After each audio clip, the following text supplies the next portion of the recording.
Audio Jungle.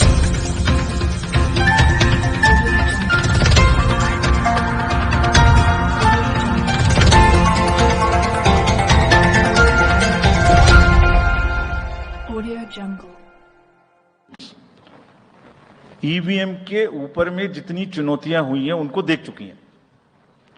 चुनौतियां किस प्रकार की हुई? ये हैक हो सकती है, चोरी हो जाती है, 19 लाख मिसिंग हैं, इसमें दिखाई नहीं देता है, ये कंप्यूटर से खराब हो जाती है, रिजल्ट्स बदल सकता है, मैनिपुलेट हो सकता है। हर बार संवैधानिक कोर्ट्स ने इसको रिजेक्ट किया है। क्या कहा है? कभी कहा कि इसमें वायरस लग ही नहीं सकता, no question of introducing virus. कभी कहा इनवैलिड वोट्स नहीं हो सकते, कभी कहा रिगिंग इज नॉट पॉसिबल, कभी कहा कि when there is section 61A in the RP act which empowers the use of the EVMs, जब तक वो खत्म ना हो जब तक ये प्रश्न उठाना गलत है। कभी कहा कि EVMs are fool proof devices for counting and allegations of tampering are baseless. कभी कहा कि आप एक के बदले 5 वीवीपैट गिनिए, वो हमने शुरू कर दिया। अब तो ये आ गया है नतीजा कि कोर्ट्स ने जुर्माना लगाना शुरू कर दिया। दिल्ली हाई कोर्ट ने मिस्चीवियस कहते हुए 10,000 रुपए का जुर्माना लगाया। फिर माननीय उच्चतम न्यायालय ने 50,000 रुपए का जुर्माना लगाया। अभी फिर रिसेंटली माननीय उच्चतम न्यायालय ने एक पिटीशन खत्म की है। कितनी बार सुनेंगे? क्यों बार बार वही बिलाप करना है? कोई चीजें तो हमसे पूछिए। हैक नहीं हो सकती, किसी सूरत में नहीं हो सकती, एंड जो परिणाम आते हैं वही प्रमाण है। बार बार परिणाम आते हैं।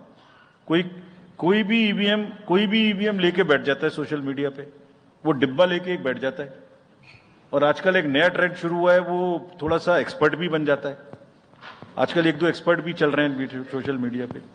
वो कहाँ की डिग्री है, कहाँ के एक्सपर्ट हैं, थोड़ा देखना भी चाहिए। वो बताते हैं कि ये डिब्बा है, वो टूल बॉक्स जैसा डिब्बा होता है, उसके अंदर में क्या है पता नहीं है। उसमें से एक गत्ते के डिब्बे में से एक स्लिप भी निकलती है। वो धरना भी हो जाता है कि स्लिप बदल गई, मैंने यहां बटन दबाया था और यहां ही गलत निकल। लेकिन भाई आपने क्या दबाया था, किसी को बताया था क्या? क्या निकला, किसी को बताया था क्या? अरे संविधान कोर्ट्स कह रही हैं। अच्छा, जितनी बार हमसे आप पूछेंगे उतनी बार हम उसका एक क्वेश्चन लेके आपको FAQs में डाल देंगे। 100+ क्वेश्चन है।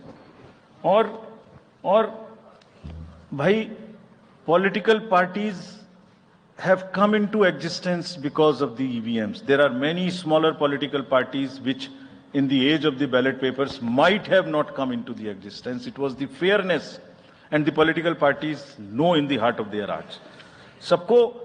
सब EVMs का 3-3 बार मॉक पोल होता है, कैंडिडेट्स के सामने में होता है। फिर भी अगर कुछ आप किताब लाए हैं, किसी के पास है क्या? एक हमने किताब भी बनाई है, एक जितने लीगल केसेस 40 केस, देखिए these are 40 cases on EVM. इसमें FAQ भी है, आप सब लीजिए इस किताब को हमसे। इसमें FAQ भी है और इसमें फ्लो चार्ट्स भी हैं। देखिए हमारी वेबसाइट पे है ये, थोड़ा पढ़ने का तो कष्ट करिए। खासतौर से जो एक्सपर्ट महोदय हैं, वो बहुत सारे एक्सपर्ट्स हैं यहाँ, मतलब कंट्री में कोई भी बन जाता है, किसी पे कोई रोक नहीं है। हमने इसमें चार्ट भी लगाया है कि कितनी बार सत्ता में रहने वाली पार्टियां ईवीएम ने बदल दी। तो मुझे भी ईवीएम पे फिर मैं रात सोच रहा था ये प्रश्न तो आएगा जरूर, तो फिर रात को मैंने कुछ लिखा अपने हाथ से, वो फिर आपको सुनाता हूं। अधूरी हसरतों का इल्जाम, अधूरी हसरतों का इल्जाम हर बार हम पर लगाना ठीक नहीं। ये ईवीएम कह रही है, मैं नहीं कह रहा हूं। अधूरी हसरतों का इल्जाम हर बार हम पे लगाना ठीक नहीं। वफा खुद से नहीं होती, खता ईवीएम की कहते हो।